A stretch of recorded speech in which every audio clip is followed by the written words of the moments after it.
Sir வணக்கம் sir. வாங்க. வணக்கம் வணக்கம்.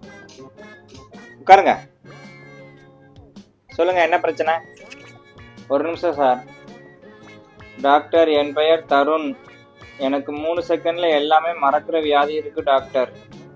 ஓ, அதான் பட்ட பாதி நெத்தி வரைக்கும் இருக்கா? கம்ப்ளீட் பண்றதுக்குள்ளே மறந்துருச்சு போல. ஆமா, இந்த ப்ராப்ளம் உங்களுக்கு எவ்வளவு நாள் இருக்கு? எந்த ப்ராப்ளம் சார்? எந்த ப்ராப்ளமா? அது சரி, அந்த எழுதி வச்ச சீட்டை முதல்ல எடுத்து படிங்க. டாக்டர், என் பெயர் தருண். எனக்கு 3 செகண்ட்ல எல்லாமே மறக்கிற வியாதி இருக்கு டாக்டர். சரி, இதோட வேற ஏதாவது ஹெல்த் ப்ராப்ளம் இருக்கா? எக்கச்சக்க ப்ராப்ளம் இருக்கு, ஆனா எல்லாம் மறந்துருச்சு சார். அடக்கடவுளே, கஷ்டம்தான் போங்க. ஆமாங்க. சரி, நீங்க என்ன பண்ணுவீங்க பாவம்? வேமா எடுத்து கொடுங்க, நான் போகணும் வீட்டுக்கு. என் பொண்டாட்டி டீ போடாம வெயிட் பண்ணிட்டு இருப்பா. என்னத்தை எடுத்து கொடுக்க? என்னையா ஞாபகம் மறந்தியா உனக்கு? இப்பதானே ஆரோக்கிய பால் பாக்கெட் 2 கேட்டேன், அதுக்குள்ள மறந்துட்டியா? என்ன பிராண்டு நம்மோட